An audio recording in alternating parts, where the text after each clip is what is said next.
ಮಾನ್ಯ ಮುಖ್ಯಮಂತ್ರಿಗಳೇ ಸರ್ ನಿಮ್ ಭಾಷಣ ಹೊಟ್ಟೆ ಹಸ್ಕೊಂಡು ಕೇಳಬಾರ್ದು ನಾವು ಅಂತ ಅಲ್ಲ, ಸ್ವಲ್ಪ ಊಟ ಮಾಡಿ ಆರಾಮ್ ಬರ್ತೀವಿ, ಆಮೇಲೆ ಕೇಳ್ತೀವಿ. ಕಿವಿಯಲ್ಲಿ ಕೇಳುದು, ಹೊಟ್ಟೆಯಲ್ಲಿ ಕೇಳುದು, ಆಮೇಲೆ ನಿದ್ದೆ ಮಾಡ್ತೀವಿ ಊಟ ಮಾಡ್ಕೊಂಡು. ಸ್ವಾಮಿ ವಿವೇಕಾನಂದ್ರ ಏನ್ ಹೇಳಿದ್ದಾರೆ ಗೊತ್ತಾ ಸರ್? ಹಸಿದ ಹೊಟ್ಟೆ ಇಟ್ಕೊಂಡು ಬೋಧನೆ ಮಾಡಬೇಡ ಅಂತ ಹೇಳಿ. ಬುದ್ಧ ಹೇಳಿದ್ದು. ಬುದ್ಧ ಹೇಳಿದ್ದು ಹಸಿದ ಹೊಟ್ಟೆಯನ್ನು ಇಟ್ಕೊಂಡು ಬೋಧನೆಯನ್ನ ಮಾಡಬೇಡ ಅಂತ ಹೇಳಿದ್ರು. ನೀವು ಹಸಿದ ಹೊಟ್ಟೆ ಇಟ್ಕೊಂಡು ಬೋಧನೆ ಮಾಡಬೇಡಿ, ಮಾಡ್ತೀನಿ ಅಂದ್ರೆ ಮಾಡಿ. ದಿ ಡಿಫಿಕಲ್ಟಿ ಅಲ್ಲ, ಇವರ ಬೆಳಿಗ್ಗೆಲ್ಲ ಹೊಟ್ಟೆ ಕಾಫಿ ತಿಂದು ಹೊಟ್ಟೆ. ಅಲ್ಲ, ಈಗ ಮುಖ್ಯಮಂತ್ರಿಗಳೇ, ನಿನಗೇನಯ್ಯಪ್ಪ, ನಿಮ್ಗೆ ಮುಖ್ಯಮಂತ್ರಿ ಅವರು ಈಗ 1 ಗಂಟೆ ಆದಷ್ಟು 2 ಗಂಟೆ ತನಕ ಮತ್ತೆ ಬೇಕಾದ್ರೆ ಕಂಟಿನ್ಯೂ ಮಾಡುವ. ಇಲ್ಲ, ನಾನು ಹೋಗ್ಬೇಕು ಈಗ. ನೋಡಿ, ಒಂದು ವೇಳೆ ಅರ್ಜೆಂಟ್ ಮಾಡಿದ್ರೆ ಈಗ 2 ಗಂಟೆ ಒಳಗಡೆ ಶುರು ಮಾಡಿ. ನಾನು ರೆಡಿ. ಮಾನ್ಯ ಸದಸ್ಯರುಗಳೆಲ್ಲರೂ ಕೂಡ ಹಸ್ಕೊಂಡು ಕೇಳಕ್ಕಾಗಲ್ಲ ನಾವು. ಯಾರಿಗೆ ಹಸಿವು ಇಲ್ಲ ಈಗ ಕಂಟಿನ್ಯೂ ಮಾಡ್ಲಿ ಸರ್. ಈಗ ಆಮೇಲೆ ಬ್ರೇಕ್ ಮಾಡಿ ಸರ್ 2:30ಗೆ. ಸರ್ ಹಸಿವನ್ ಸಹಿಸ್ಕೊಳ್ತೀವಿ, ನಿಮ್ ಭಾಷಣ ಹಸಿವಿನಲ್ಲಿ ಕೇಳಬಾರ್ದು ಅಂತ ಅಷ್ಟೇ. ಎಲ್ಲ ಕೇಳಿ ನಾನು 42 ವರ್ಷದಿಂದ ಇಲ್ಲಿ ಇದ್ದೀನಿ ಸದನದಲ್ಲಿ. 42 ವರ್ಷಗಳಾಗಿದೆ. ಇಂಥವೆಲ್ಲ ಮಾತುಗಳೆಲ್ಲ ಕೇಳಿದ್ದೀನಿ. ಅವೆಲ್ಲ ಬೇಡ.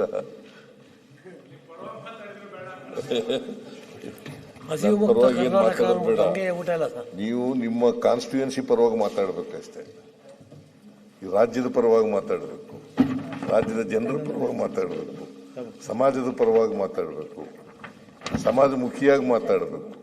ಅಷ್ಟು ಮಾತಾಡೋದು ಸಾಕು. ನನ್ನ ಪರವಾಗಿ ಮಾತಾಡೋದು ಬೇಕಾಗಿಲ್ಲ, ನನ್ನ ಹೊಗಳೋದು ಬೇಕಾಗಿಲ್ಲ. ನನ್ನ ತೆಗಳಬೇಕಾದ್ರೆ ಪ್ರಜಾಪ್ರಭುತ್ವದ ವ್ಯವಸ್ಥೆ ಒಳಗಡೆ. ಮಾನ್ಯ ಮುಖ್ಯಮಂತ್ರಿ ಸರ್, ನಿಮ್ ಭಾಷಣ ಹೊಟ್ಟೆ ಹಸ್ಕೊಂಡು ಕೇಳಬಾರ್ದು ನಾವು ಅಂತ ಅಲ್ಲ, ಸ್ವಲ್ಪ ಊಟ ಮಾಡಿ ಆರಾಮ್ ಬರ್ತೀವಿ, ಆಮೇಲೆ ಕೇಳ್ತೀವಿ. ಕಿವಿಯಲ್ಲಿ ಕೇಳುದು, ಹೊಟ್ಟೆಯಲ್ಲಿ ಕೇಳುದು, ಆಮೇಲೆ ನಿದ್ದೆ ಮಾಡ್ತೀವಿ ಊಟ ಮಾಡ್ಕೊಂಡು. ಸ್ವಾಮಿ ವಿವೇಕಾನಂದ್ರ ಏನ್ ಹೇಳಿದ್ದಾರೆ ಗೊತ್ತಾ ಸರ್? ಹಸಿದ ಹೊಟ್ಟೆ ಇಟ್ಕೊಂಡು ಬೋಧನೆ ಮಾಡಬೇಡ ಅಂತ ಹೇಳಿ. ಬುದ್ಧ ಹೇಳಿದ್ದು. ಬುದ್ಧ ಹೇಳಿದ್ದು ಹಸಿದ ಹೊಟ್ಟೆಯನ್ನು ಇಟ್ಕೊಂಡು ಬೋಧನೆಯನ್ನ ಮಾಡಬೇಡ ಅಂತ ಹೇಳಿದ್ರು. ನೀವು ಹಸಿದ ಹೊಟ್ಟೆ ಇಟ್ಕೊಂಡು ಬೋಧನೆ ಮಾಡಬೇಡಿ, ಮಾಡ್ತೀನಿ ಅಂದ್ರೆ ಮಾಡಿ. ದಿ ಡಿಫಿಕಲ್ಟಿ ಅಲ್ಲ, ಇವರ ಬೆಳಿಗ್ಗೆಲ್ಲ ಹೊಟ್ಟೆ ಕಾಫಿ ತಿಂದು ಹೊಟ್ಟೆ. ಅಲ್ಲ, ಈಗ ಮುಖ್ಯಮಂತ್ರಿಗಳೇ, ನಿನಗೇನಯ್ಯಪ್ಪ, ನಿಮ್ಗೆ ಮುಖ್ಯಮಂತ್ರಿ ಅವರು ಈಗ 1 ಗಂಟೆ ಆದಷ್ಟು 2 ಗಂಟೆ ತನಕ ಮತ್ತೆ ಬೇಕಾದ್ರೆ ಕಂಟಿನ್ಯೂ ಮಾಡುವ. ಇಲ್ಲ, ನಾನು ಹೋಗ್ಬೇಕು ಈಗ.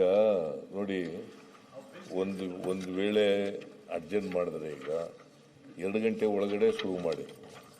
ನಾನು ರೆಡಿ. ಮಾನ್ಯ ಸದಸ್ಯರುಗಳೆಲ್ಲರೂ ಕೂಡ ಹಸ್ಕೊಂಡು ಕೇಳಕ್ಕಾಗಲ್ಲ ನಾವು. ಯಾರಿಗೆ ಹಸಿವು ಇಲ್ಲ ಈಗ ಕಂಟಿನ್ಯೂ ಮಾಡ್ಲಿ ಸರ್. ಈಗ ಆಮೇಲೆ ಬ್ರೇಕ್ ಮಾಡಿ ಸರ್ 2:30ಗೆ. ಸರ್ ಹಸಿವನ್ ಸಹಿಸ್ಕೊಳ್ತೀವಿ, ನಿಮ್ ಭಾಷಣ ಹಸಿವಿನಲ್ಲಿ ಕೇಳಬಾರ್ದು ಅಂತ ಅಷ್ಟೇ.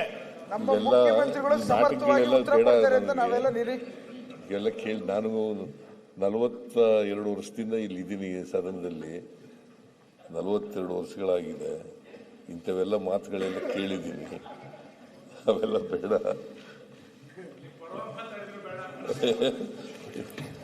ಪರವಾಗಿ ಏನು ಮಾತಾಡೋದು ಬೇಡ. ನೀವು ನಿಮ್ಮ ಕಾನ್ಸ್ಟಿಟ್ಯೂಯನ್ಸಿ ಪರವಾಗಿ ಮಾತಾಡಬೇಕಷ್ಟೇ. ಈ ರಾಜ್ಯದ ಪರವಾಗಿ ಮಾತಾಡಬೇಕು, ರಾಜ್ಯದ ಜನರ ಪರವಾಗಿ ಮಾತಾಡಬೇಕು, ಸಮಾಜದ ಪರವಾಗಿ ಮಾತಾಡಬೇಕು, ಸಮಾಜಮುಖಿಯಾಗಿ ಮಾತಾಡಬೇಕು. ಅಷ್ಟು ಮಾತಾಡೋದು ಸಾಕು. ನನ್ನ ಪರವಾಗಿ ಮಾತಾಡೋದು ಬೇಕಾಗಿಲ್ಲ, ನನ್ನ ಹೊಗಳೋದು ಬೇಕಾಗಿಲ್ಲ. ನನ್ನ ತೆಗಳಬೇಕಾದ್ರೆ ಪ್ರಜಾಪ್ರಭುತ್ವದ ವ್ಯವಸ್ಥೆ ಒಳಗಡೆ ತೆಗಳತಕ್ಕಂಥದ್ದನ್ನು ಅದನ್ನು ಕೂಡ ಕನ್ಸ್ಟ್ರಕ್ಟಿವ್ ಆಗಿ ಮಾಡಬೇಕು. ಈಗ ಮಾನ್ಯ ಅಧ್ಯಕ್ಷರೇ, 2 ಗಂಟೆಗೆ ಸೇರೋದು. ಮತ್ತೆ ನಾ 2 ಗಂಟೆಯಿಂದ 4 ಗಂಟೆವರೆಗೆ ಇಲ್ಲಿ ಮಾಡ್ತೀನಿ, ಆಮೇಲೆ ಅಲ್ಲಿ ಹೋಗಿ ಮಾಡ್ತೀನಿ. 4 ಯಾಕೆ ನೀನು 2 ಗಂಟೆ ಮಾತಾಡಬಹುದು, ಕೊನೆಯಲ್ಲಿ ಮಾತಾಡಿ 5 ಗಂಟೆ ಮಾತಾಡ್ತೀರಾ ಅಂತ ತಿಳ್ಕೊಂಡ್ರೆ ನೀವು 4ಕ್ಕೆ ಅಂದ್ಬಿಟ್ರಿ, ಅದಕ್ಕೆ ಮಾತಾಡಿದೆ ಅಷ್ಟೇ. ಹೆಚ್ಚಿನ ವಿಡಿಯೋಗಳಿಗೆ ಪ್ರತಿಧ್ವನಿ ಯೂಟ್ಯೂಬ್ ಚಾನೆಲ್ ಸಬ್ಸ್ಕ್ರೈಬ್ ಮಾಡಿ, ಬೆಲ್ ಐಕಾನ್ ಕ್ಲಿಕ್ ಮಾಡಿ.